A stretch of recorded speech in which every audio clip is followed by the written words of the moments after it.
Mama alinivuruta hivi kutoka kwa nyumba yake, unajua iko floor chini, akanipitisha paka kwa geti yake, ananivuruti. Watu wamejua naangalia chini, au mashemeji zangu wengine na viboko pia wananitandika, enda. Mama kaniambia ukirudi kwa hii boma, urudi na wakweni na mkuje na chakula na makuku tuchinje, tutengeneze junjo hiyo, nimemwaga damu kwa boma yetu. So juzi huyo rafiki yangu mwenye alikuja nimejifungua, hiyo mvua ilinyeshanga mingi. Najua huko nyuma kuna takataki imeenda paka juu. Si uchafu yote kinyesha naingia. Kaniambia na hata mattress ni baridi. Our guest today, Anne, entered into an early marriage for convenience, and she has been married for the last 18 years. But apart from the 5 children she got, she's also counting a loss of 4 teeth and is nursing head injuries. Let's hear what was happening in her marriage of convenience. Mimi kwa ajina naitwa Anne Vudembu. My name Anne Vudembu Kegode. But hiyo malo alipatikana kwenye nilikuwa nimeoleka. Ya hiyo sasa ndiko kwa ID. Mimi nilizaliwa Viga County. Nilizaliwa mama alikuwa anaitwa Joyce, dad Kegode. Bata wako kwa sai, watu walikufa. Pole. Yeah. Unafanya kazi gani? For now sina kazi. Niko wenye mnaona hata niko na mtoto mdogo. Niko tu hapa sifanyi kazi. Huyu mtoto ako na umri gani? Ako 1 month now. 1 month. Yeah, 1 month 2 days. Yeah. Hauko unakaa hapa Nairobi? Sikuwa nakaa hapa. Nilikuwa nakaa Bungoma. Huko ndio nilikuwa nimeoleka. Yeah. Uko na watoto wengine wakubwa kuliko yeye? Niko na watoto. Huko niliacha watoto 5. 5? Yeah. Bas, tuanze hapo tu. Uliolewa lini? Mimi kuoleka nilioleka 2008. Ulikuwa mtu young sana, mchanga sana. Very young. Yeah. Nata kujikuta kwa sinini, yani venye tu niko kwa shida nyumbani. So ile ya kujuana, by niseme bad luck, sijui good luck kama bad luck, nikapata mimba. So venye nilipata, kamwelezea kaniambia hapana, twende tujue wapi kwetu. So venye tulitoka, sikujua kwamba hapo ndio naenda kabisa. Ufika huko, hapo sasa ndio alinifungia kwa nyumba. Akatoka akaenda. Kwenda alirudi kitu saa 4 ya usiku. Najua saa 4 ya usiku hakuna mahali unaenda. Ndio nitakana nitoke Webuye, nirudi wapi? Eldoret. Ikakuwa ngumu. So nikafikiria kesho yake nitatoka. Akatoka tena mapema. Kumbe ameachia jirani paka lunch. Akarudi jioni. Na sikuwa na fare. So ikabidi hapo ndio life ilianza. Ukaanza maisha ya ndoa. Nikaanza maisha ya ndoa hapo. Sasa ndio uende pale, umetuambia ni kwa sababu ya shida za nyumbani. Ni gani hizo? Sisi dada alipass nikiwa 3 years. So mama akakuja akapata ajali 98. Hiyo 98 mama kupata ajali, ni alisaidia akatreatiwa. But hiyo problem ilikuja kwa kichwa. Na mama alikuwa so harsh. So mimi ndio nilikuwa nakaa na Eldoret na mshughulikia. But ukimwona tu hivi jipange, anything atapata, tukimwambia nisaidie na akwambia nipe sufuria. Ati we dot ndio hiyo nyuma imekugonga. So nikakuja nikakaa na mama, ndio ugonjwa ikakuja ikamlemea. So mimi ndio nilikuwa namshughulikia, nafanya nini. So namshughulikia hapo ako hash nini. Ndio nikajikuta kwa hiyo hali, ndio nikapata na at least upate peace. Kumbe kupata hiyo amani, mimi anakuambia tulikuwa tunakaa na plot moja, naona venye unakaa, maisha unakaa. Sasa kunini ndio nikajikuta hapo. Yeah. Sasa ukiolewa ukiwa mchanga hivyo, ulikuwa una understand ndoa ni nini? Nothing. Sikuwa naelewa hata ndoa ni nini. Kozi hata mimi ati watu kwa ndoa kuna sijui raya ndoa ama nini hakuna sijaiona. Kozi hata mimi kwenda kwa hiyo ndoa, kozi nilikuwa young. Nilianza kupigwa na 3 days. Siku ya 3 nikapigwa. Juu kupigwa hiyo siku ya 3 ilikuwa tu issue. Unajua kama ungali young, akitoka unaanza kisirani, unaenda wapi, unataka nini? Ndipo mimi kichapo ilianza. Na ulikaa kwa hiyo ndoa kwa miaka mingapi? 18 years. 18 years. Yeah. Hiyo 18 years hujawahi furahia? Sijawahi furahia. Sijaona cause ilifika time sasa kupigwa hivyo. Mara ya kwanza yenye nilipigwa, so nikakuja nikapigwa round 2. Hapo sasa ilikuwa ninaenda kazi, ukirudi akafika pondi ya kuli mboga, hakuli. Utakuja labda umehustle ukuje upike. Baada after kukula umetoa wapi? Kichapo tena. So kuna time nilikuwa na huyo first born wangu. Nilipigwa, nikapigwa. Hii mguu ya alama yenye mnaona hii. Tutaiona hiyo. Alikuwa amekuzidi kwa umri? Na miaka mingapi? Cause yeye anazaliwa 80, mimi ni born 93. Miaka 13. Haya, sasa hiyo maisha nataka utupigie picha ya hiyo maisha ya miaka 18 vile ulivyokuwa unaishi, vile mlikuwa mnaishi. First of all, mimi naweza sema kwenda kwa hiyo boma, kumbe hata alikuwa amekosana na wazazi wake. So yeye kwao ni Tongareni huko, lakini sasa walizaliwa Webuye, wako na shamba but walikuwa wamenunua kwa Tongareni Mbakalu. So hapo kumbe home walikuwa wamekosana na mama yake, amekuja Webuye. Issue zao za boma, wameuza nini yake. Mimi so hiyo siku ya kukuja hiyo, akaniambia mama yangu ndio huyo. So sikujua nini naendelea. Kumbe mama amekuja kwa jomba hao na watu huko mkalisha at least waelewane. Mimi so sijui ninaenda, si niko kwa nyumba. Mama akakuja juzi kwa plot zao. Akakuja kansome. Umekuja kwa mwenda wazimu, hatu huwezi ishi, tuone. Akanigonga. Wewe ni mama yake anakuambia? Mama yake, tuone kama utaka. So mimi sikujua nini naendelea. Wakatoka wakaenda. Ndio waboma wakuja kaniambia, unajua ni usijiweka ya huyu mama, hiyo ni shida na ni kijanao. Haukuogopa, haukuona ikiwa red flag? Sikuogopa, sikuona nini naenda kwa mbeleni. So mimi nikatulia, ikabidi nigwame nitulie hapo. Hiyo ndio imekuwa nini? Yeye alikuwa yule wa kuvuta bangi. Nakumbuka time alikuwa na beshte. Sasa huyo bibi ya beshte yake wanaenda wanashika mahali hata eka miwa. Wanatuambia mpalie siku 2. Unajua niko na mimba. Wakikuja imagine, so huyu ataenda apige bibi yake, mimi huku pia napigwa, mbona hatujamaliza. Unajua ni watu wa bangi wakishika hata eka wanamaliza 1 day. So tunashindwa shughuli, sisi tumekuwa tulipitia hiyo shida. So ikafika point huyu hata mwenzangu akaona maisha imemshinda, akatoroka kaenda. Nimekuwa na struggle na hiyo life, kafika point sasa kona ya kulima haitoshi. Unaenda kwa shamba ya mtu akupe hata miti, tulikuwa tunapewa hata mbao, miti ya mbao mapalilia, unashindwa ile life gani. Kaanza kitu kama business ya miwa, kaanza kuuza miwa. Miwa yenyewe ukienda ukirudi juu watu walikuwa wananiona hali nikomo, ukifika tu hivi zimechukuliwa, umerudi kwa nyumba. Anaanza kuuliza, kwani hao ni mabwana zako? Tena hiyo siku nitalalia kichapo. Utapiga na unajua ukipigwa tena kesho unaamka. So ilikuanga tu ni kama saa nimezoea kupigwa. Kafika sasa huyo nataka kuzaa first born, nikaenda kwao. Kabidi niende kwao nijifungulie huko. Tulifika huko, yeye kwa sababu nini hawaelewani, akaniambia mimi naenda kazi Eldoret, nimerudi kwa hiyo kazi yangu wameniita ya usoja. Amwambia sawa, bora uende utukumbuke. Jamaa alitoka, niko na mimba miezi 8, kaniacha kwa boma. Mama alinipikia, tukawa tunasaidiana, tunakula, yani kujifungua.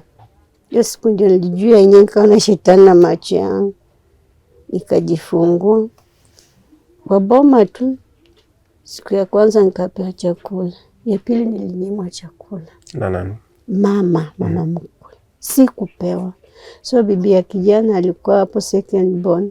Ndiye alinihurumia, alikuwa kitaimu anatoka wananikatia ndiye anipeni kula. Mimi mtoto sikuwa ilelewa ati mtoto ndakana alelewa sijui kwa nini. Ilikuwa nguo zangu nafungia hapo. Ndio sasa jirani walikuwa naona hata kama ni sabuni nakatwa kidogo naletwa. Maisha ikaenda tu hivyo. Yeye alirudi baada ya 3 months. Tena alisikia tu mtoto yenyewe anakufa ndio akarudi. Hiyo ndio life yangu ilianza kukua ngumu. Hapo sasa ni matusi, kunyanyaswa, kuteswa. Ikabidi tukajenga tena ikakuya akanihurumia kaenda kajenga kwa shamba hili. Kujenga huyo mama tena akachukua second born akamsukuma. Sasa ikakuwa kila siku vita.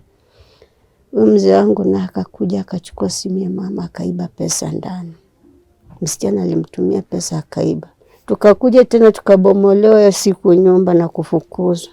Sisi ndio tukarudi Webuye. Sasa hapo niko na second born. Niko na watoto wangapi? 2. Karudi kwa land Webuye. Kusikia tuko kwa ploti zao tumeenda, mama mwenyewe alipanda tena kakuja kabomoa hizo land ploti zote chini. Kabidi twende tukomboe tena nyumba. Kaanza kuishi hapo sasa, maisha ndio ikakuwa ngumu. Hapo sasa jamaa provide afanye chochote. Mimi ni mgonjwa, miguu zinagonjeka. Ilibidi nivumilie. Wacha nikuje sasa nipate hiyo mimba sasa ya 4. Ilikuwa 2017. Jeni nilipitia. Mimi nilikuja hata nikarogwa kichi kaenda. Kuzaa. Nimezaa mtoto mchanga sasa 1 week kichwa ikaenda.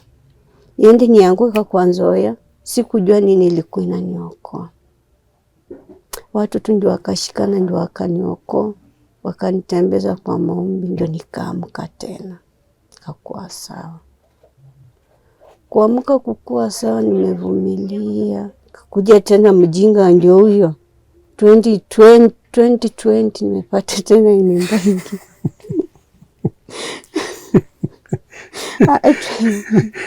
Ndio mjinga. Hapo sasa tuko na amani kabisa. Nikazaa tena. Sasa ni mtoto wa 5. Wa 5 sasa mimba ya hiyo ilikuwa ya 5 ya 5 sasa nikazaa. Hapo ndio nikalindwa tu vizuri, maisha ilikuwa mzuri tukakaa ikaisha hivyo. Ndio hii tena 2022 sijui Mungu. Ngoja kidogo. Mbona ulikuwa unavumilia hii miaka yote kama unapitia mateso, unapigwa na bado unaendelea kupata watoto? Mimi kwa maisha yangu kusema ukweli, nilikuwa nimesema sitaoleka mara pili na sitazunguka na sitahangaika. Na tena nilikuwa naona tu hapo sasa nikitoka hapo nitaenda wapi? Niliona tu hiyo maisha ni raha, hata nikipigwa niko sawa. So niliona wacha nivumilie, nitulie kwa ndoa. Hata wenyewe walijua, hata mama alikuwa hata tukiwa chat. Nasema hata wapige katazunguka tunakaa narudi kuwa kama yeye. Sasa natangaza chat. Jua hata sio yeye peke yake alikuwa, hata mama yake alikuwa ananipiga. Kuja tu kwa nyumba yangu. Aingia ataanzia tu kitu kidogo. Na unajua tuko na tuko pamoja. Akuje kwa nyumba ataanza tu hata apate mtoto labda ndiye ameamka ama sura ama kitoto kidogo na anaanza kisirani. Ama labda atapata umenunua kitu, nilikuwa napenda kama nimenunua bili kama vikomba mani, atakuja achukue. Ukiongea ataanzia hapo kisirani akisha ameko. So mimi alikujanga tu anachukua natoka. Ngoja, mamake alikuwa anakupiga? Mimi mamake alikuwa ananipiga. Kwa nini? Kwa nini walikuwa wanakuchukulia kama mtoto? Yaani ile ni kama walikuwa wanachukulia kama mtoto. Tena sina mtu mwenye ataongea unaona. Sina msaidizi. Mama yuko, dada, mandugu zangu wote walitawanyika, hata wengine wakapa na wengine yani wako tu. Unaona? Cause tena wajui maisha yangu, hawataka kujua. Mimi penye niko hapa ndugu zangu hawajui kwangu. Hawako wanajua kwa 18 years. Mmoja tu ndiye amekuja dakika ya mwisho. Tena na hii dakika ya mwisho ndiye alikuja. So mimi kakuwa hivyo. Kwa napigwa nafanya nini? Kakuja najua hapo napigwa lakini tunapambana kimaisha. Ananipiga, tunapiga matofali, tunafanya nini? Kozini hata nyumba niliacha uko room 7 permanent. Si ati siko. Tumejenga naye wawili. yani nilikuwa najikaza, napigwa kesho tuko kwa shamba, napigwa tunalima, tunapigwa hivyo na maisha inasonga. Hebu nikuulize, ilikuwa normal kwako kupigwa? Niliona tu ni kama kawaida. Niliona labda wanawake wanapigwa kwa ndondo wanaishi, yani niliona hivyo. Siku hata yani kuona mbele maisha iko ya niliona tu maisha yangu wacha nipigwa lakini nikae. So nilikuwa nimezoea kichapo. Juu hata nigongwa nitagongwa hapo, mtu asijue nimepigwa, waone tunajivuruta. Juu hata kutoa sauti siwezi, juu nimezoea, mwili umezoea. So kukuja kupata sasa last born, tuseme si last born wa huko, ndio niliona maneno. Hiyo ni 2022. 2022. Mjinga ameongeza sasa mwingine. Hapo ndio niliona kweli dunia imeisha. What happened? Sasa hapo kisirani ilianzia, wacha niseme, nilikuja nikapanda miwa yangu. Hii ya kupanda tu nikakuja nikanunua ng'ombe ilikuwa 67,000. So hapo ndio ilileta shida. Mama alikuja, umenuaje ng'ombe kama hii? Akaanza kusema ama unipe nikurudishie pesa. Kwa hiyo ng'ombe ilikuwa mzuri, hata mtoto mdogo wangu alikuwa anakamua. Fika saa 9 imesimama. So ya ng'ombe nilileta shida. Ikakuwa sasa ni kuleta kijana karibu kwao. Wakafika ponda, akaambia kijana, umefikisha mali kama hii na bibi yako ndio hata nini kwa shamba nini, si utafute bibi mwingine nao au venye mimi nilisikia hivyo. Nikaenda kaambia mama, si wa kwanza kuletewa, nikiona si nimeletewa kwa nyumba, mlete na asiende mahali akuja aishi hapa, tuishi na nyumba ni kubwa. Si nyumba ni kubwa. What do you mean tumeletewa kwa nyumba? Si ndio? Nimezoea. Kuletewa? Si wanawake kwa nyumba, shida nini? Nimezoea. Nimwambia. Ngoja nakimbia bana. Alikuwa analeta. Webuya alikuwa analeta. Kwa hiyo nyumba mmejenga? Kwa hiyo nyumba, tukiwa Webuya amenletanga tu kwa nyumba huku Bungoma. Ndiye alikuwa anaogopa. Alikuwa anatoka anaenda. Juu ya watoto walikuwa wameanza kugrow. Lakini Webuya nilikuwa analetewa. Nikiona tuna macho hivi. Hata unaweza letewa na upigu utoke ulale kwa jirani waache hapo. Na sikuwa na issue, nitaamka nipike wakule. Nilizoea, nilikuwa napika. Nilikuwa napika na wapikia wanakula. Okay, sasa hizo unawapikia ukiwa nani na unajua unapikia kina nani? Si nilikuwa najua. Nilikuwa najua ni mtu wake. Ampigie tena mkaribishe na mwambie karibu mama. Karibu. Yani unaonanga mtu anafika mahali poni anachoka. So mimi nilikuwa nimechoka. Hata niwakute tu kwa barabara hivi aniambia uchukulia soda, nachukua na wapea na naenda. Nachukua na wapea naenda. Mimi sikuwako na issue. Nilikuwa namwambia mimi mamangu alikuwa second wife. Na alikuwa anakaa nyumba moja peace. Ukitaka kuleta lete tu kwa nyumba, usiende uharibu pesa huko. Hizo lete tupike tukule. Mlete tu kwa nyumba. So mimi nilikuwa nimezoea. Sasa ulikuwa unaletewa mmoja ama tofauti? Nilikuwa najua ni watatu. Tofauti? Hao ndio nilikuwa najua. Hata nikikutana na tulikuwa tunaongea vizuri. Kama wake wenza? Si ndio? So utafanya aje? Nisha happen. Nilikuwa naletewa tu nikiona hivi. Tunakuja kusalamia nipike, ama wasema wacha tupike. Wapike nikule, mimi kama nikula nilala ama nitoke. Sasa akiona labda nitaleta issue, nitagongwa vizuri, ndio sasa nitoke. So ni heri ufunge mdomo, uangalie tu. Sasa hapo Bungoma, pata sasa huyo lazima huko. Ndio maneno ilianza kuchange. Tukakuja ilileta shida. Mama akamwambia kata miwa ujenge bibi wewe msichana. Kumbe msichana mwenye anataka kuoa ni rafiki yangu. Allah. Mwenyewe tuko chachi moja, bwanaka kwa chachi. So huyu kumbe alifanywa akakosana bwana, yeye akakuja hapa Nairobi. Kila wakati msichana amekuwa nikiwa na issue na complain na mwambie dadangu nisaidie. Kumbe sijajua ni mwenzangu. Non. Nikiwa na issue na niambia usijana kutumia 1K. Amekuwa akinitumia. Kumbe kumbe ananitumia zangu zenyewe. Zenyewe anamtumia na ananitumia mimi mwenyewe. Mimi sijajua anything. Akaniambianga anituvumilie. Maisha ni hivyo ndo. Mimi nami mjinga nimejikaza na vumilia, sijajua nini inaendelea. So at last mwanaume mwenyewe alijileta kaniambia, nataka kuletea mazao. Kama ikashtuka kama kumbe umepata, ni sawa mlete. Ati na ujue usione vibaya, ni rafiki mwenza. Nikapiga hesabu rafiki mgani. Kama ni Lili mwenye nasema huyo, Lili hawezi nifanyia hivyo, amekuwa supportive. Ni nani huyo? So nami nilikuwa mkora. Naweza sema nilikuwa kachukua simu katumia kapigia rafiki kamwambia uko online. Tafadhali nitafutie kwa tu mtu mwenye unaona ako close na mtu fulani anaitwa Tom.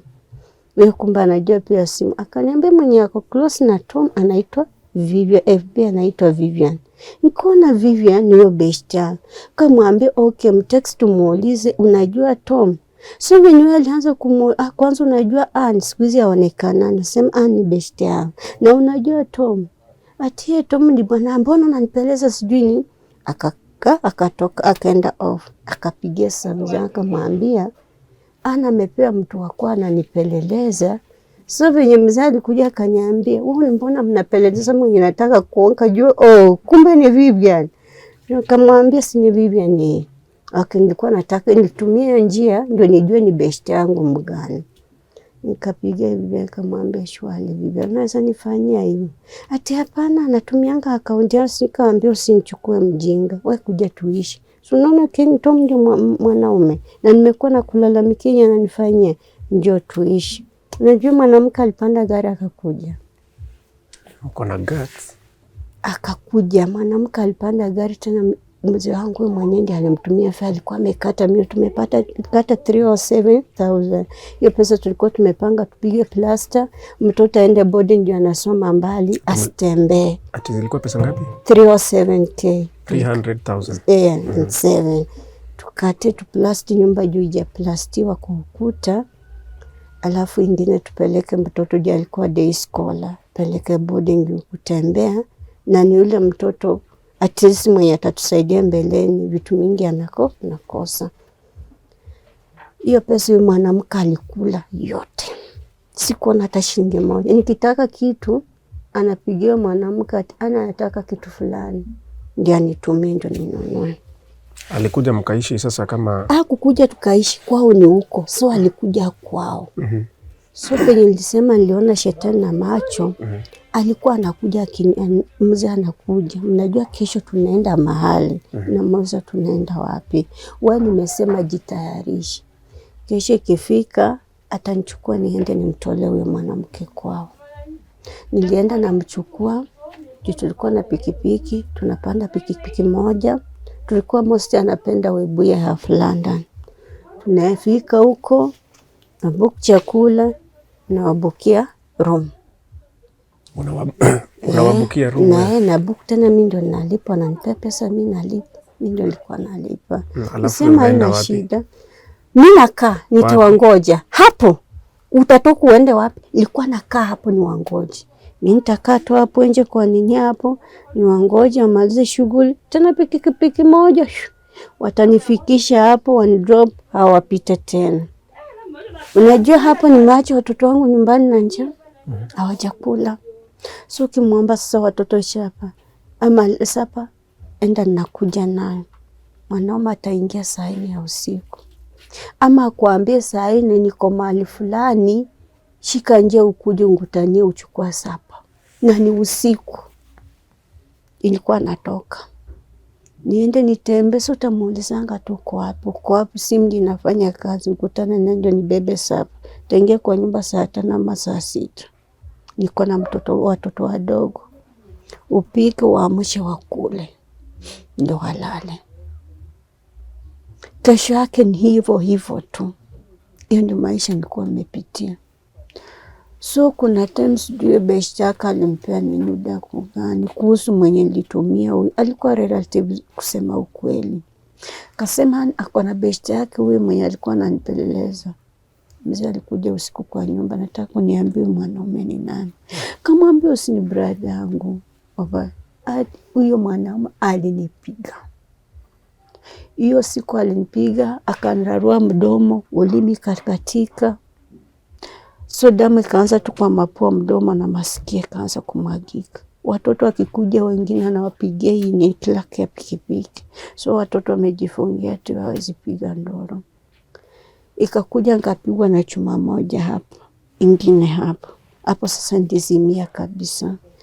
Unajua nimezimia, watoto walikuwa wananiambia, mama alikuwa anasema ati unajifanya umekufa, acha nikuwa vizuri. Ndio sasa ananiongezea. Ati mama tukapiga nduru tukashindikana.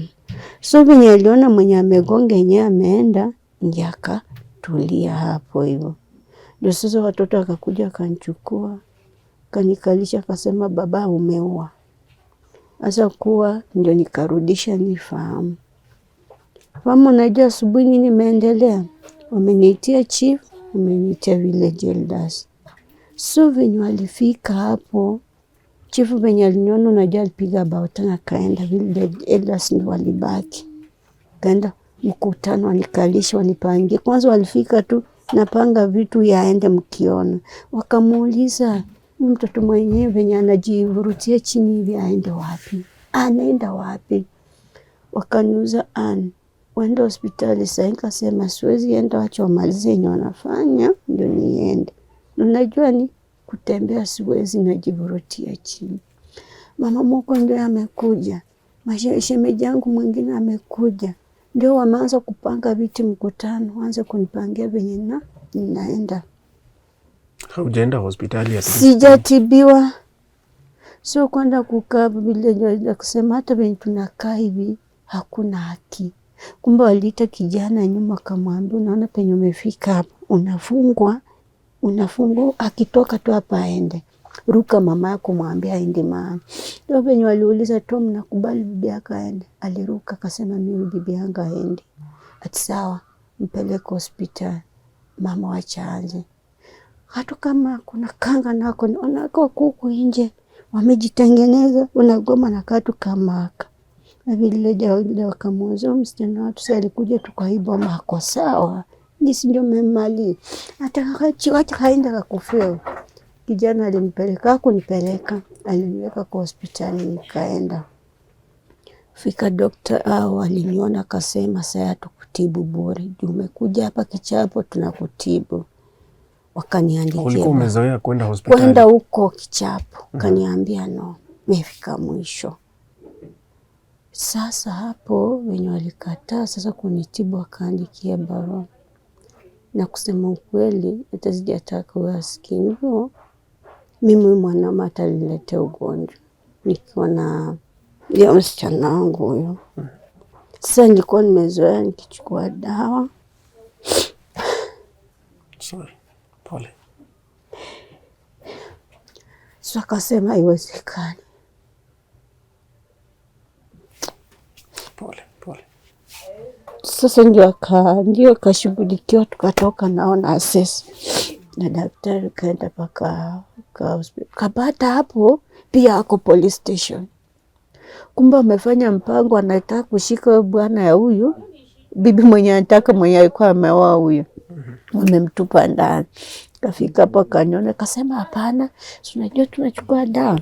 Kwa process natengenezea tumekuja tunataka kutengenezea watu. Ajijui kumbe mtu alimsigino unatupwa ndani. Na anatoroka. Kutoroka si nikabaki hapo hiyo. Akamtafuta akamkosa hiyo siku. Asema ukimwakikuja tusigino. Akakuja kwa nyumba sasa kesho yake. Unataka kunishika, unataka kuniharibia maisha. Tena Kichapo kwa hiyo vinonda yenyewe. Kamwambia mimi sitaki kukushika. Nataka tuende ndani huko uelezee ni shida gani. Sikushiki. Ikaisha hivyo. Ni mwanamama alinipiga. Tena kesho yake niko hospitali tena. Kaniambia hapana. Huyu mnyama ako wapi? Kaambia ako tu. Lakini mimi sasa nimeona hata hakuna haja, heri mimi nitoke niende yeye abaka shughulikia watoto wake Sitaki nishike mtoto juu baadaye hata nikimshika watoto nitaleaje. So unajua nimemhurumia. Kesho yake kumbe wako na chama kwa boma hii nini ya boma. So mimi sikujua. Ndio akatuma tu wenzao waanze kisirani siende kujua wamechukua jina yangu hiyo. Wameka huyo mwingine. Sasa wame-exchange mimi wamenitoa. Kama bibi. Kama bibi. Huyo rafiki yako? So mimi kwenda kwa mama kaambia mama mimi nataka kwenda nimechoka. Akasema yenyewe msichana kijana wangu atakuwa. Mali penye nitakani nipandie 400 mama alinipea 50. Kaniambia utaenda hii. Niambia mama shilingi 50. Ati so nifanye aje? Waamka asubuhi utembe bora usiende na mjukuu wangu waache. Utembe uende aliniambia uende na mdogo. Utembe then utakiona umechoka unapande. Nikamwambia ni sawa. Kesho yake nikachukua bags nitoke. Wenzangu ako hapo anaitwa Masi. Hata huyo mwanamke yani kukosa tu. Aliniambia unaenda wapi? Watoto watakaa na nani? Akajaribu kunizuia nikamwambia Masi yenyewe nimefika unaona tu chini. Akasema sawa ndio pumzike atilisa ashike adabu utarudi. Mwanangu mwingine akakataza akakuja. Ati sapi unaenda wapi? Kumbe sijajua ananipeleleza. Kaniambia uko nafika ambia nimeenda mama ameniokolea 50 bob. Hata pia ni kama mkonani ongezeni. Ati tukupe ndio waseme sisi ndio tukupe. Nikasema hapana imetosha. Si ameenda kwa mama. Kitu kaniambia wacha niende niambie mama sasa nimeenda. Kuingia kwa nyumba napata wamekata mwanamke mwingine amekuja. Wamekaa. Kaniuliza umekuja nini? Si hatukujui hapa. Kaambia nilikuwa naambia ati sungekuwa umefika. Kuangalia kwa kitabu naona wamevuta jina langu wamekaambia kwani mimi sifai kwa hivyo maana watoto wote 5. Wacha sasa mwanaume alikuwa ameshika glasi ya maji. Anitupia hivi na kumbe nilikuwa nainama kagonga ukuti kapasuka. Akaanza kaamuka aenda nianguke kwa wengine wakamwangukako. Mama alinivuruta hivi kutoka kwa nyumba yake na unajua iko floor chini akanipitisha paka kwa geti yake ananivuruti. Watu wamejua naangalia chini.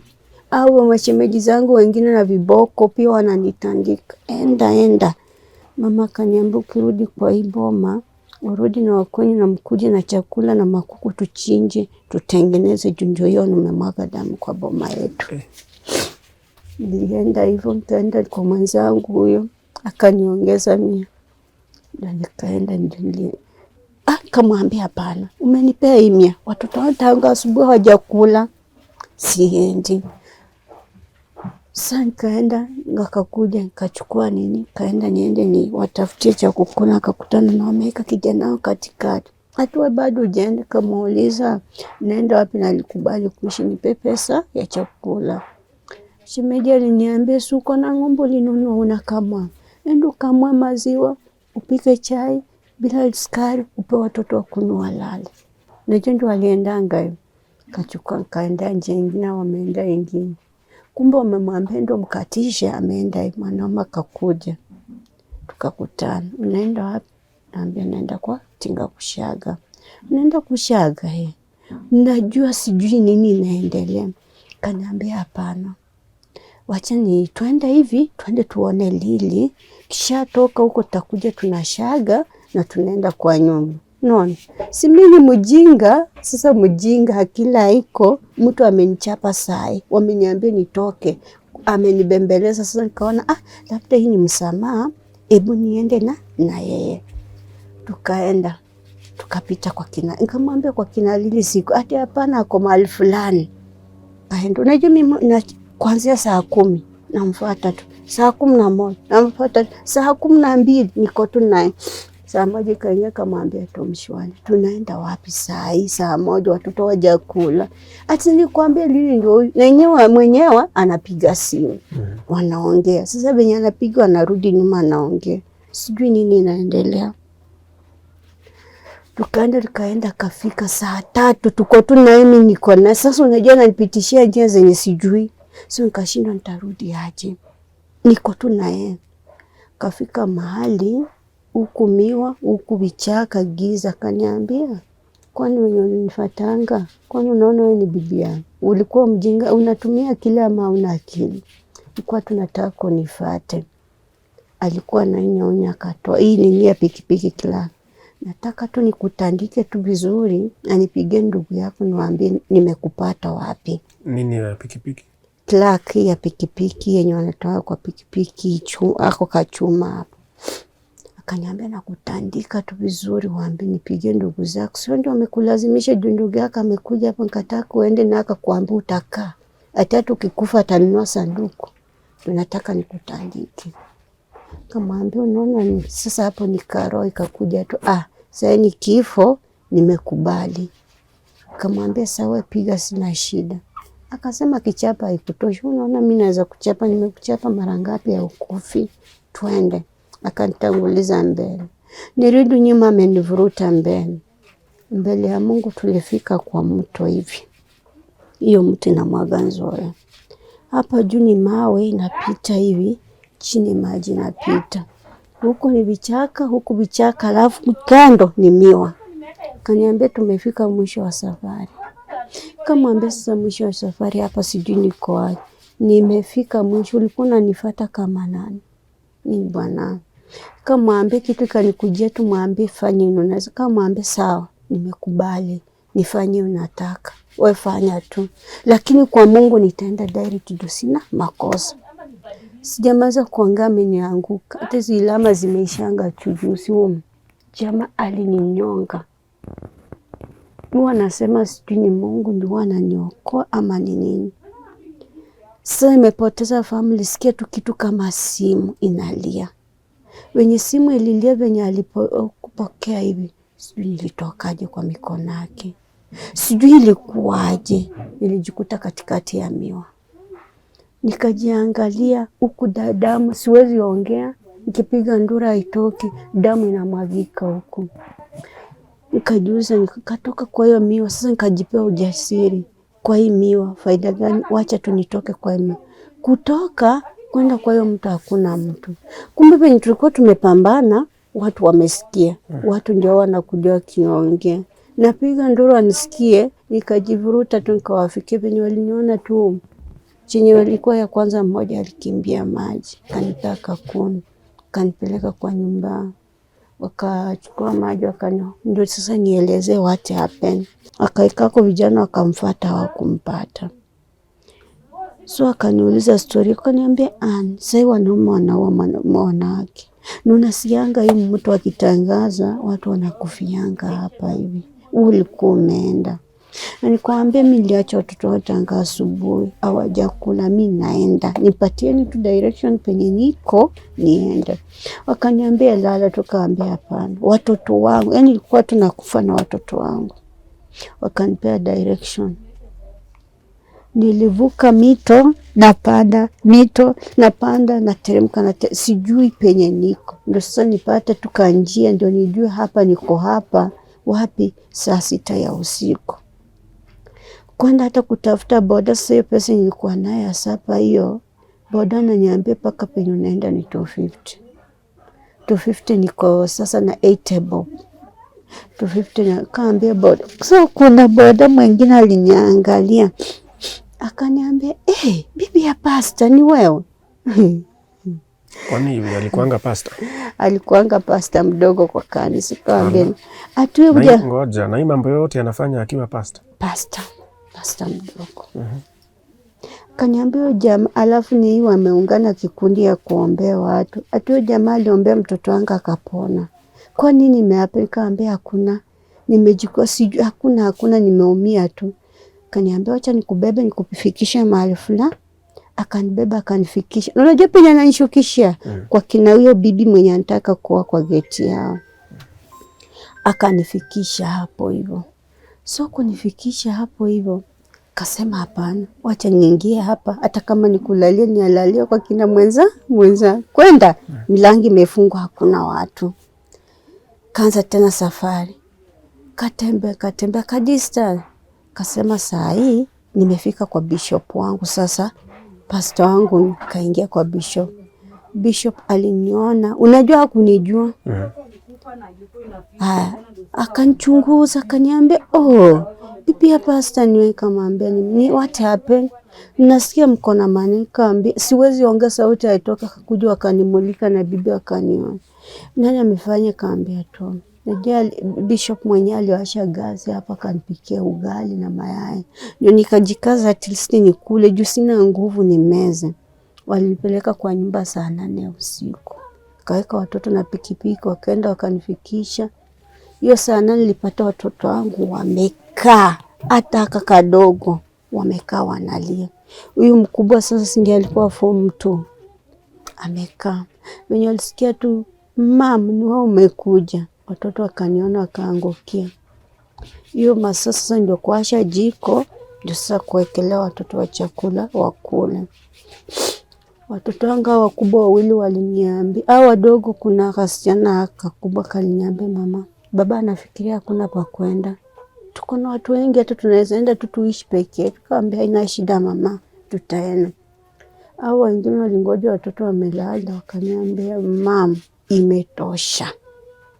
Kesho upende usipende unatoka." Ilikuwa Sunday asubuhi. Watoto waliamka hiyo, hata wakulala.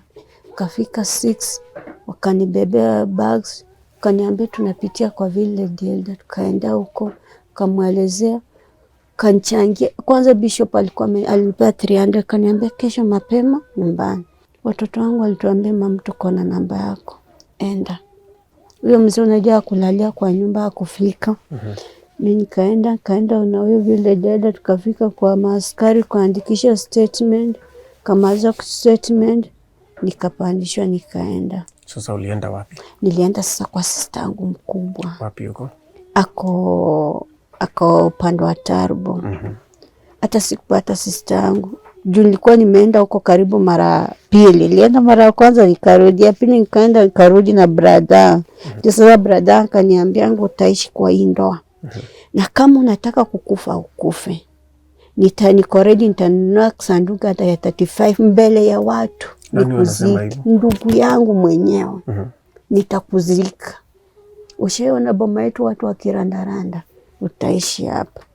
So venye alitoka kaniambia, "Si ndugu yako mwenyewe anasema." Hata mama kaniambia, "Saa hii ndio mtoto wangu akikua, ndugu zako anajua kichwa inaendanga, umejua mwenyewe." Unaona? Si ikakuwa tu roho yangu iko, maisha yangu iko kwa watu wengine. Unaona? Hata waniue, atajua mimi mwenyewe nimejiua. So venye naenda kwa sistangu, kaenda sistangu kalaumu ndugu yake, akasema, "Ndugu yako ndiye ameleta shida." Juu alisema ukijua sasa wakikua, alijua tu mwenyewe utasema ulijitupa kwa maji. Sistangu kaniambia, "Itabidi tukae hapa tukitafuta hata kazi uende ufanye." Nikaa kwa sistangu 3 months.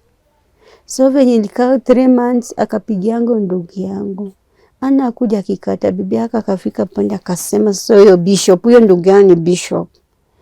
Bibi yake akasema, "Hapana, Annah akuje, kuna kazi imepatikana." So hiyo ndio nilijikuta hii Nairobi. So venye imekuwa last year, nilikuja last year mwezi wa 5 in Nairobi. Mwaka mmoja uliopita. Last year. So nilifika hapa Nairobi. Hapa sasa nilikuwa nimetoka kwa dadangu. Na kazi ulipata? Ndio nilikuja hapa Nairobi. Akaniambia, "Kwa saa hii ndio mwili narudi kidogo." Juu nilikuja nikaweigh 32 kgs. What? Yeah. Nilikuja 32 kg. Kwa sababu ya kupigwa Annah. Ndio nakwambia nilienda hospitali nikakataliwa kutibiwa. Imekuwa kichapo ya Bwana. Imetosha. Hapo nikakuja nikaweigh 32 kg. Mtoto wangu hata huyu second born alikuwa amenifikia na kilo. Third born. Jua wakubwa walikuwa wamenipita. So ndio nikaambiwa nini, nikaenda kwa dada pia akanishughulikia. Sasa when nilitoka kwa dada kwa sasa nimefikisha, nakumbuka sasa ndio nimefikisha 4950 hapo hivyo. Kakuja hapa Nairobi akaniambia, "Jikaze pia kilo ipite hapo, jikaze." Kakaa na shemeji yangu. So ikafika hapo nikamwambia, "Ai, si sister-in-law, Sasa miezi 2 ndio inapita, naenda ya 3, kazi niko hapo juu, mimi niko strong, niko sawa. Hapo sasa unajua ni ndio ndugu yangu analeta, kuna kitu inakosa kwa nyumba. Lakini kitu chaiwe mwenye ujipange. Ama shemeji, hii chakula ndugu yangu ameleta. Ilikuanga kama hata niiche hapa ama nini, hiyo nisete chakula kama mikate ndio alikuwa analeta na kuambia ni ya chachi. So unatumia tu akisema hiyo ncha itafika hiyo Sunday zimeoza ni kwenda kumwaga. So mimi nikaona hii ndugu yangu anatafuta ni quest chakula. Analeta nyama kuku nunaji imejaa. So mimi nilikuwa nafanya kwa nangoja anatoa ndugu yangu alikuwa ananiambia akitoka nagawa neighbors. Juu neighbors hawana chakula na nyinyi mnamwaga chakula. Kumbe kuna neighbor mmoja alimwambia, najua kuna tokanga Annah nagawa ni chakula. Nikamwambia shemeji, hata nikamwambia ndugu yangu, hii chakula unaleta na hii chakula inaharibika, mimi siwezi kula peke yangu. Nyinyi kwa kazi mnaenda, shema anakuja baada ya 2 days. Wao kulangi vitu mingi. So kuliko haribiki, heri upe neighbors pia ubariki. Shemeji aliniambia heri ziharibiki nimwagie, nimwage kwa kombo speed. Kwa hivyo mimi na mimi nilikuwa kichwa ngumu. Jumameto alitufunza kupeana. Sasa ndio aliniharibu, sasa ndio alikuwa anapeana. Anatoka anapea jirani nini, wenye watu usema waseme. So akaniitia meeting, niko na mabrothers wengine. Brothers wakasema kama mmechoka na Ann, basi wacha twende tukae na Ann, tuone life yake itakuwa. Shemeji alikata, Annah nabaki hapa ama aende kwake Bungoma. Mimi kwambie mnajua chini nilitoka Bungoma. Ndio ndugu zangu kumbe walikuwa wameficha, kaeleza kila kitu, akasema no, Annah arudi huko. Wacha tumtafutie. Kaambia mimi wanapata kazi lakini wanakataza kwenda. Sasa kazi wacha mimi mwenyewe nikipata niende. By good luck 2 days nilikuwa nimepata job. Kwa job shemeji aliniambia hiyo kazi uende kufanya. Surely yenyewe nilienda job. Huyo mama kaniambia hata watoto nitakani ulinde, wamepanda leo, wameenda ng'ambo. Utangoja wakuje. Na kazi ikakuwa ngumu. So venye ilikuwa ngumu akanikuja akaniambia ulipata kazi, kaambia hapana. Sasa wewe chini utafanya urudi tu Bungoma. Bungoma wameitiwa ni ng'ombe. Waende wachukue. Kaambia Bungoma sirudi. Kama ni ng'ombe ujumlipewa wacha waende wape tu hii kwa ya watu, lakini mimi sirudi huko. Ile ng'ombe wako. Huko kwenye litoka. Kaambia enda tu wape. So mimi kukaa, shemeji alienda job, kesho wakarudi hiyo siku na ndugu yangu. Najua ndugu yangu tuko tunakuwa kwa nyumba na ndugu yangu aniongeleshi. Wenye ameingia shughuli zake ni kutoka. Aniambie tu nini. Kitu yenye nilikuwa nasikia tu kwa ndugu yangu kwa mdomo. Nichemshie maji ya kuoga kama shemeji yako. Chakula mimi mwenyewe nitumie tu, akinipika chakula nilete kwa mimi akula aenda. Siku atinikae tu na ndugu yangu niongee naye. Sikuwaongea na ndugu yangu.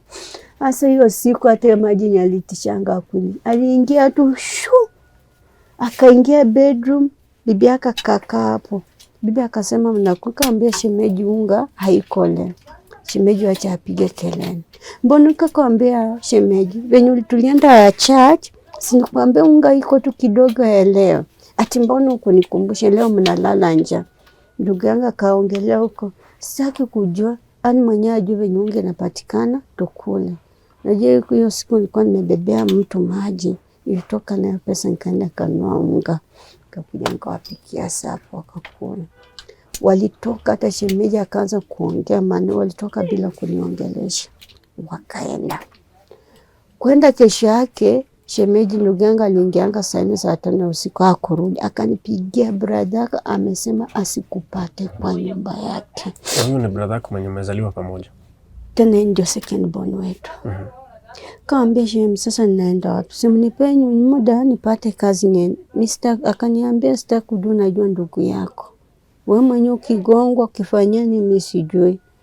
Hiyo saa nikaanza kupaka vitu zangu, hata landlord akakuja akaambia mimi nimekuwa. Akasema na mbona siku hizi hata umeanza kuisha? Mbona wanakufanyia hivi? Kaambia wacha niende penye nitaenda niangukie.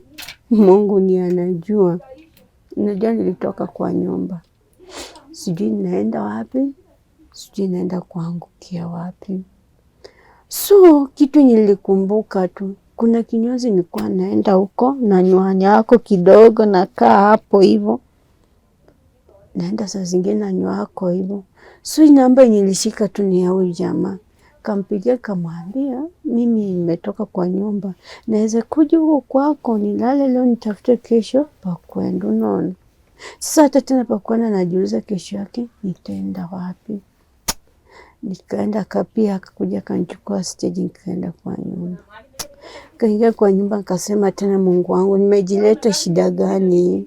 Hii ni nini? Yaani maisha nilikuwa kwa hiyo nyumba nikaona ilikuwa ngumu. Nikasema tu wakati nimepata kuishi, acha tu nitulie niishi. So ikakuwa kesho yake naenda kibarua huko, nikaenda kibarua. So nikasema huyu nitaishi tu naye hapa hivi. So nitafanya aje? Nikienda kibarua, naenda nakuja na beshi, naenda nakuja na nini. Sufuria ya kwanza nakumbuka ya kutumia, nilienda kaomba baba mwingine anaitwa bibi ya Reverend, sasa ya kanisa ya ndugu yangu, ambaye anisaidie tu sufuria. Kanta sufuria ndogo nikakuja. Sema nimepata mwiko, nimepata sufuria kamoja, na nitapikia wapi? Mwenyewe yeye akulangi kwa nyumba, alikuwa anakula kwa hoteli. Unajua mimi mpenyaka, mimi chakula hoteli inanishinda. Kaenda kwa jirani kamwambia nisaidie na jiko yake, kanipea jiko. Pikia jiko siku 2, alikuja akanyang'anya jiko, ndio nimemwaga tunga na koroga hivi kali. Na nikampea na napasulia jiko kwa mlango, na kaenda kauza scrap. So kesho yake tena ikakuwa tena naenda kibarua, nikakuja nikanunua jiko. Hii sasa. Hiyo sasa. Hapo kumbe tena ndio niko na mimba sasa. Ya huyu mtoto sasa. Sasa kuwa na mimba hivyo, kumbe sasa ugonjwa nakuja nalipuka. Mimi nilikuwa tu najikuta hospitali. Kichwa inaanza, nikianza hii mizizi naamuka hivi. Inyo naona huyu anakufa, mizizi naamuka. So nilikuwa ama nichukue kitambaa baridi nikiweka hivi, imekuwa moto. Huyo rafiki yangu huyo tu mwana huyo ni alinipata, kaniambia utakuja chachi yetu. Alinipata tu nimekaa nimejikunja tu hapo kwa kinyozi. Kaenda kwa chachi, akanielezea, akaniangalia, hiyo siku akanichangia kitu. Kesho yake tena walinichangia. Hiyo siku nikakufa kabisa. Kajikuta Eagles. Katumia pesa tu akanichangia, akanitoa. Kasema huyu kichwa venye aligongwa iko na issue, nitaka naenda scanning.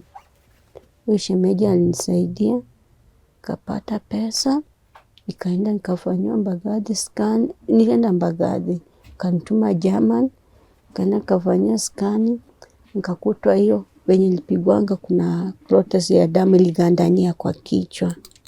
Hadi sahi. Sasa ikakuwa hiyo nini bado iko bado saina bado inauma. Ndio niliandikiwa dawa ina nini, bado inauma juu sasa sifikiri sana. Kwa sababu ya ile chuma. Hizo chuma. Sifikiri ijikati ikiwa hivi na inaanza. Sikakuwa niko na mimba, juu siwezi pewa za dawa za nzito, juu hiyo nilifanya labda juu ya mtoto. Siwezi pewa dawa mzito, so nilikuwa napewa tu hivyo, nikakuwa kwa matibabu. Ikakuwa ama aende operation, atola, akasema hapana, kuna dawa itamalizwa. So nimekuwa tu kwa hizo dawa. Kafika mahali katolewa, akasema nitulie nione kama itakuwa sawa. Ndio sasa hii imelipuka tu. Ndio zile ama zile ni za mtoto? Hizo ni za mtoto. Okay. Hizo zilisha. Hata hizo nini za x-ray nini niko nazo, lakini barua ndugu yangu amekuja juzi aenda aone hiyo dawa ni pesa ngapi. So katika hiyo hali naenda kibarua, huyo mtoto ikafika mahali sasa hiyo kichwa inazidi, mara niko na mimba, sina nguvu, siwezi enda kazi. Ndio mwenye ananisaidia huyu, yeye ana kazi, ile kinyozi ya kwenda tu kinyozi, aenda ashikilie juu wapi ni ya mtu. akikuja na so ama 200, hiyo ndio inatumika kwa nini. So ndio huyu kwenda kuzaa mtoto. Unajua mtoto sikwenda asikujifungua. Sina, niko na SHA, na hiyo SHA nilichukulia Bungoma. Hata niliandikisha na mwanaume.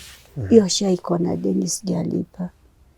Kwenda kujifungua hatuna pesa. Sina, akaniambia nikupeleke, nikamwambia hata sasa tukifika hosi tutapeana nini. Nilijikaza kama mwanamke. Kasema liwe ni liwe. Nilijifungulia kwa nyumba. Hapa. Hapa. Nilizalia hapa. Mwezi mmoja uliopita. Nijifungulia kwa nyumba, ndio nilibleed sana. Naweza sema hata ingekuwa beshini ingejaa kubleed. Haukwenda hospitali baadaye? Cause ningesema niende hospitali, hata hapo hata CS yenyewe tena sina damu. Kasema Mungu, sasa ilikuwa tu mimi na Mungu. Mama mwingine uzuri nikampigia simu akakuja akanisaidia. Yeye ndiye aliniokolea, ndio nikazaa. Nienda hospitali sasa baada ya 3 days. Sasa hapo ndio nimepata nguvu at least ya kutembea pole pole. Juu sina fare. Taendaje usi? Akaniambia paka huko kaenda hospitali huko. Hata nilifika huko hata karibu nipigwe. Nikamwambia ni shida naweza fanya mtasikuja. Juu hata ningekujifungulia hapa. Sina SHA nini. Hiyo ni pesa mingi. Na nikiona huku na sina. Sasa mtoto nilienda, ndiye akasaidiwa. But yako sawa. Yako sawa kabisa. Shida yenye niko nayo. Hii nyumba mnaiona hivi. Na umeipamba vizuri. Ni kujitahidi. Mama lazima ujitahidi. Huwezi tu kuwa juu unalia tu shida. Lakini vitu unaona hapa yote ni ya kupewa. Na mama alikuja hapa akasema, uko na mimba, kuna kakitu huko nyumbani, hebu kuja nikupee. Hata aliweka tu kwa nini kafika ikiti. Yeye akaniambia, na hii nyumba chini vitu tena kaniletea. Huyo tu mama mwenyewe, kuna mwingine kaniletea hiyo. So juzi huyo rafiki yangu mwenye alikuja nimejifungua. Hiyo mvua ilinyeshanga mingi. Najua huko nyuma kuna takataka imeenda paka juu. Si uchafu yote kinyesha inaingia. Kaniambia na hata mattress ni baridi. Sasa itakuwaje? So venye alijifungua niliona tu pikipiki nafika na kitanda. Kaniambia itabidi ulale kwa kitanda na mtoto. Yaani Mungu ambariki tu yeye ndiye aniletea kitanda. So hii nyumba ikinyesha, hakuna mahali penyesha. Paka huko kwa kitanda. So chini nafanyangu ananyokolewa anainua huku at least maji yarimwagikie huku. Lakini huku sisi tuko safe. Sasa inamwagikianga, tunateremkianga tu kwa hii magunia. Huyu mtoto mimi naye, unaona madawa hapo, ako na limonia. Mimi niko na limonia. Na hizo madawa ni nyingi sana. Niko na limonia. Hata jana nilikuwa na osi. Wakati tumeingia hapa tumekuambia nini? Kuhusu jiko? Nafikiri hiyo ndio one of the causes. Okay. Sababu ni mchanga sana. Nimeona hizi madawa hata nilikuwa nafikiri zako. Ni mingi sana za mtoto wa 1 month. So hiyo ndio issue niko nayo kubwa sana. Nataka niendelee kupata treatment. Nyumba yenyewe ndio inanyeshewa. Ni nyumba tujalipa rent sasa 4 months. Rent ni pesa ngapi kwa mwezi? 3K. 3K. Hata ndio nilikuwa na moza sasa. Niambia mnataka niwatengenezee nyumba na mjalipa, nitatengenezea nini? Juu nyumba yenyewe hiyo pesa nitaka nitengeneze nyumba. Ndio naona tukinyeshewa huwa na nyamaza tu. Juu hata nikilalamika mimi ndio makosa sijalipa rent. So kuna siku yeye mwenyewe amekuja hapa yenyewe kama imenyesha kwa saa 11. Mwenye nyumba alisimama atakaangalia. Niambia sasa hii nyumba nitaka mabati. Unaweza tafuta kitu kidogo tukuwekee mabati juu. Mwambia acha nijitahidi. Juu hata mimi kazi nilikuwa nafanya at least ilikuwa na boost. Sasa siwezi enda na si kazi. Nilikuwa naenda ile ya fua. Naitwa leo kesha hakuna. Wendo nini? Juu hiyo ndio ilikuwa nafanya tuna supportiana. na msupport. Sasa tuko tu hivi. Sasa akikuja atakuja na sapa. Mimi kusema ukweli si ati na muuza ama na mdarama ni. Mimi nilikula kwa hii nyumba ilikuwa siku 5 lunch. Tangu wakati hamjakula. Sikulangi lunch. Na mtoto ananyonya nini? Venye nipikiwa chai hivyo, kuna chai tena paka jioni. Lakini anapika chai hapa. Hiyo sasa nitapita paka jioni, ataingia saa 4 ama saa 5, kazi ya kinyozi unaijua. Ndio nikula sapa. Siwezi mlaumu. Hana. Na hiyo yenye anapata kidogo, ndio mtoto anataka Pampers, takana tuende labda hosi, takana nini unaona. Lakini uko na amani? Hapa ulipo uko na amani? Sina amani.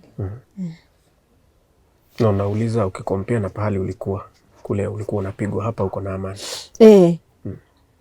Kukompea huku na hapa, hapa niko na amani. Juu venye na mwana iba ongeangi.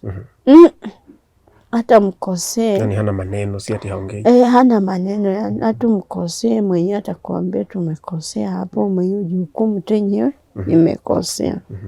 Ama yeye akiwa na makosa mwambie, atanyamaza, atakujibu.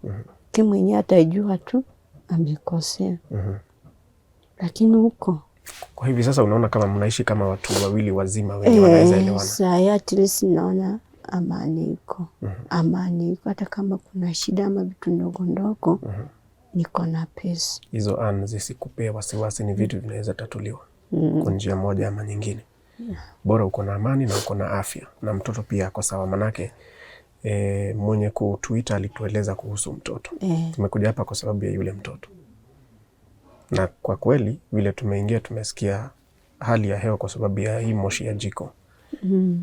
Sisi kama mimi mwenyewe kama nashinda kupumua. Uru hivi ni takataka. Kwanza saa haijaitoa harufu. Ikapoeni natoa harufu. Lakini inabidi tuvumilie. Juu hatujalipa renti, hatuna pesa za kutoka. So inabidi ni hapa tu. Hapa tu. Niruhusu nikuuliza, nini kilikufanyikia jino ama ulizaliwa hivyo? Hii ni kupigwa. Ni meno karibu 4, si moja.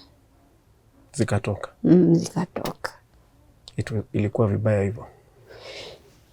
Hiyo, yani kesi yangu nimesema ilikuwa tu kupigwa ama nini. Sasa ilikuwa tu hivyo. Ilipigwa. Hiyo ni kupigwa, meno zikamwagika. Hata hii mwili nikiwatolea ni vinonda peke yake. Hii mwili tu hizi maalamu unaona? Hizi ni za kupigwa. Hizi nazo kupigwa. Kwanza ukifanya kazi. Kwanza hii ndingeniwa hii. Ilifanyika nini? Alinigonga na chuma. Unaona? Hadi huko. Ni kugongwa tu. Alafu kuna ingine hapa hivi. Hii ndio alinigonga ya mwisho. Sasa ndio niende ninyongwe. Hiyo sasa ilikuwa alinigonga pia na chuma. So nilikuwa tunainama. So venye nilikuwa na maana mdanganya hapana. Juu sitaki mambo mengi. Alikuwa amenipeleka, nilikuwa nimeenda tena shindano ni za kanda anitoe ndio nipate tena mimba ingine nikae hapo. Mimi nami nikaongea na sasa nikamwambia hapana. Nitoe hii na unidunge ya 3 months asijue.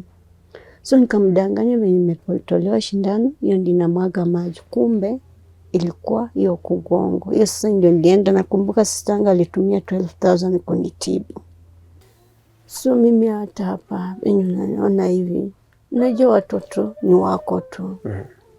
Nikikumbuka watoto si ati ndio tunaongea, hata jana tuliongea. Sina peace. Sina peace nao kabisa. Unajua mama nitakanga juu nilikuwa nimevumilia muda yote kwa watoto. Takanga kwa at least close na watoto na sina venye naweza wa support. Jua tu mwenye wako form 3 alinipigia mama. Mimi nafanya bio na chemistry na tuko na tour.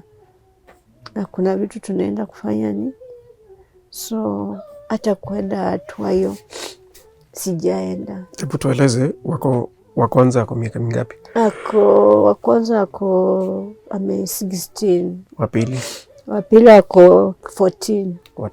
Watatu ndiye amefika 10 years.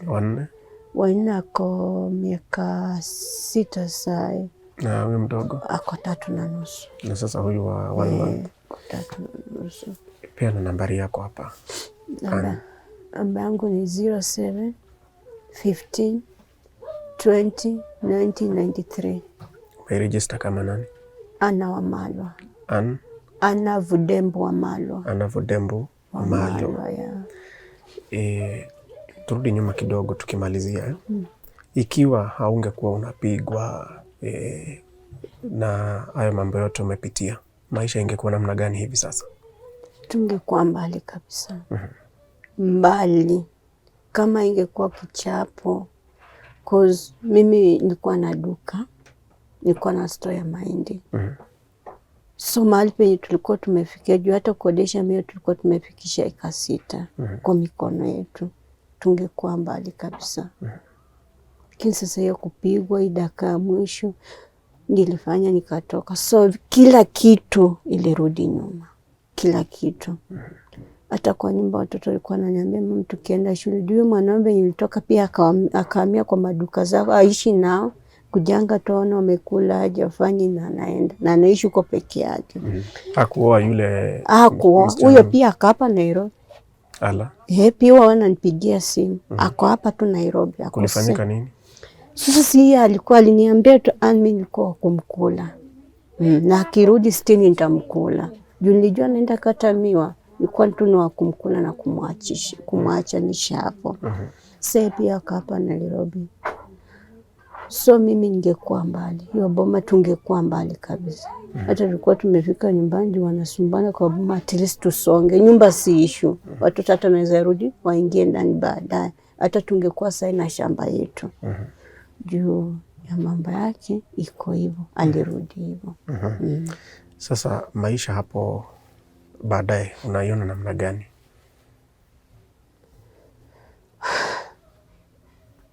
Unajua kwa sasa ilikuwa nimelose hope kabisa.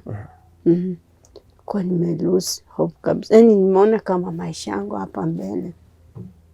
Hata nafikanga mbali nasema. Hata naongeanga tu mtoto ni anafanya labda naishi. Juu hana dhambi. Mtoto ana shida.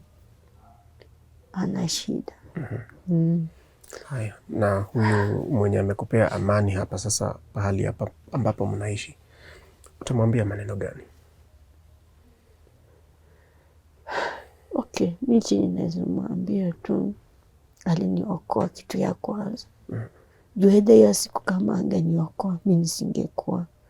Juu kama angeshika niambie kuja, nilikuwa nimeamua tu niende niingie hapo katikati gari nigonge nikufe, bataka niokolea. Nile tu kumwombea Mungu azidi kumlinda. Hivyo sina ile ingine. Ndio hata kama ako chini, at least Mungu amuinue. Amuinue kiwango ingine amfikishe juu. Juu hata angekuwa yule mwenye ako na maisha mzuri ama ako nani tungekuwa sawa. Lakini pia ako hivyo, hana kazi, nili ya kung'ang'ana. Hata tukisema twende kwao, ndio ako na kwao. Hana nyumba, hana boma. Na si ati kutojenga, ni ile maisha yenye ako ndani. No, ako ndani. Na tena ni mtu mwelewa. Mimi nimpata ni mlevi.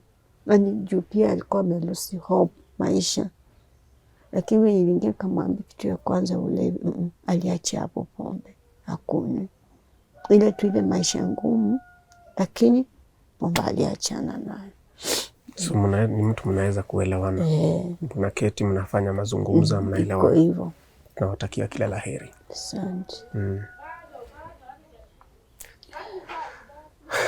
Tuko family. Such is the weight and heaviness of some of the stories that we bring to you, the experiences that our guests go through. How can we walk with Anne? She's starting afresh after 18 years of marital torture. My name is Kengori Wangeshi. This has been an episode of My Story, right here from Kangemi. This is Tuko.